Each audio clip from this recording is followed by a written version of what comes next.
High everyone, welcome back to my channel Jhiliks world. তো চলে এসেছি আরও একটা নিউ ভিডিও নিয়ে। তো আজকে ছিলাম হচ্ছে কঙ্কালীতলা ঘুরতে। হ্যাঁ, অনেকেই জায়গাটা দেখে বুঝতে পেরেছো, যারা বুঝতে পারোনি তাদের জন্য বলে দিই। তো কিছুদিন আগে গেছিলাম হচ্ছে কঙ্কালীতলা। তো সেখানে গিয়ে কী কী করলাম খুব শর্টের মধ্যে ভিডিওটা বানিয়েছি, কারণ ওখানে সত্যি বলতে এমন একটা দুর্ঘটনা ঘটে গেছিলো, তার জন্য আর পুরো ভিডিওটা বানাতেই পারিনি। তো এটা হচ্ছে মায়ের মন্দিরের গেটটা। তো আমরা এখন যাচ্ছি, আমরা বাইরে দোকানগুলোতে দেখলে দাঁড়িয়েছিলাম, ওখানে সমস্ত কেনাকাটি করে নিলাম। 50 টাকা, 100 টাকা, 200 টাকা যে যেমন নেবে। তো আমরাও নিয়ে নিয়েছিলাম ডালা। তো আমি ভেতরে এখন চলে এসেছি। তো কী কী করি দেখতে থাকো আর সঙ্গে থাকো। মন্দিরটা সত্যিই অপূর্ব দেখতে ছিল। আর এইদিকে দেখতে পাচ্ছ মন্দিরের চারদিকটা কত ভিড়, কত লোকজন এসছিল। তো এখানে বললাম না একটা অঘটন ঘটে গেছিলো, তাই মানে ভিডিও অনেক কিছু করার ইচ্ছা ছিল, অনেক কিছু জানাবার ইচ্ছে ছিল, বাট হয়ে উঠলো না। আবার হয়তো কখনো যাব। তো এইগুলো হচ্ছে আমরা কয়েকটা ছবি তুলেছিলাম ওখানে, তো সেগুলোই তোমাদের সঙ্গে আমি শেয়ার করে দিলাম।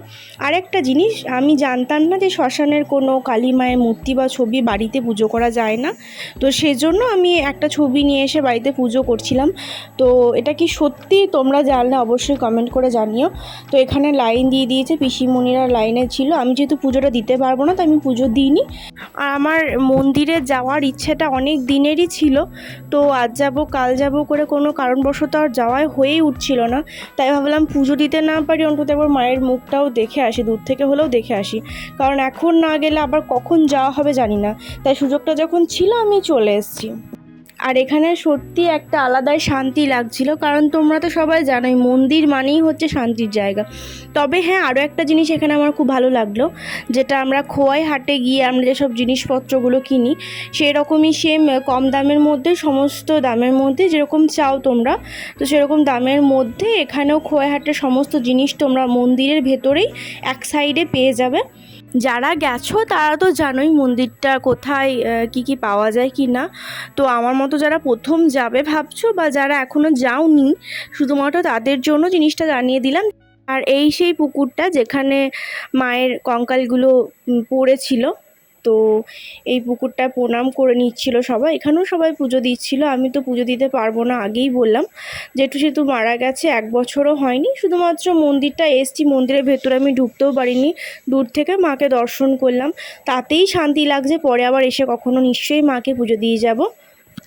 তো কঙ্কালীতলা থেকে বেরিয়েই পাশেই ছিল হচ্ছে বাবা শিবের মন্দির।